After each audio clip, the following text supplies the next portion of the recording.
So, I'm in the middle of nowhere. Actually, I'm in the middle of nowhere somewhere in Washtenaw County in a very undisclosed location, for obvious reasons. Anyway, the name of this show is usually Guess What I Found. But today, it's more like Guess What I Didn't Find. This is a fascinating story, albeit it's a very creepy, fascinating story. But to tell it, I'm going to need to go over there up on that hill, so come along.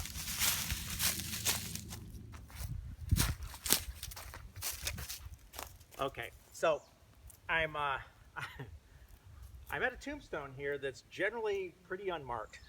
The deceased died in 1854. You can tell by that.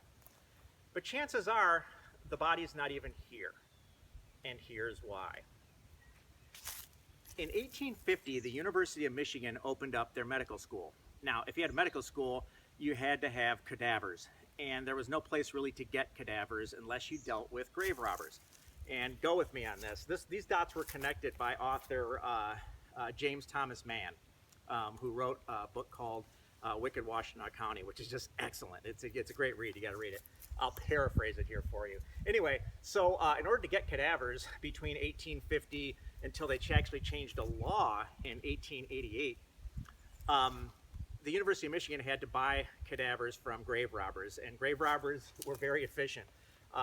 There was about 120 some medical students at the University of Michigan Medical School in 1850, and they needed like one cadaver for every 3 guys, so you can do the math. And there's just no way to get them, but grave robbers would supply that to the university. It's not just the University of Michigan, it was any medical school, so don't go picking on them. But how they did it was grisly. They would take a team of 3 guys, they'd put a tarp on either side of the grave, and the one guy would, he was just a driver, so he had a cart with a horse and a trailer, and he would just drive. He'd drop the 2 guys off and go. The other 2 guys would lay these tarps down. They'd dig up the head of the grave, which would be around here. They'd put all the dirt on one side, and they'd only dig up about 1/3 of the grave. Once that was up, they would use a drill, an auger drill, hand drill, and prop the casket lid off. And then they had a big pole. This gets grisly. Big pole, and they go in and fetch the body out and put it in this tarp. They take all the clothes off the body because they didn't want to have anything else disturbed, and they'd put the clothes back in the grave, throw the dirt back in, make it look like this, put some leaves on it maybe, wrap the body up, put the tools in the other canvas, wrap those up, whistle for the guy to come back with a horse, and the 3 guys would go off to Ann Arbor. Now, they had to do this in a 15-mile radius of the University of Michigan for decomposing reasons, right? They had to get that body to the University of Michigan fast. Once they got it to the University of Michigan, they'd pay a janitor in the middle of the night to take this thing, take the cadaver and store it someplace. Now, like I say, about 120 some medical students. Well, after the Civil War, the medical school exploded in population. Everybody come back from the Civil War wanted to be a doctor.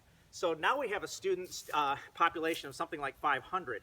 So we have to get more and more bodies. Meanwhile, the University of Michigan professors of anatomy are writing the Board of Regents saying, look, we essentially, and they couch it so well, but they're essentially telling the regents, look, we have to deal with grave robbers to get bodies, and this is just terrible. If you just help us pass a law that would allow prisons, poorhouses, jails, any unclaimed body that relatives didn't claim would go straight to the university, we could knock this whole practice off. And they actually did that and passed a law in 1881.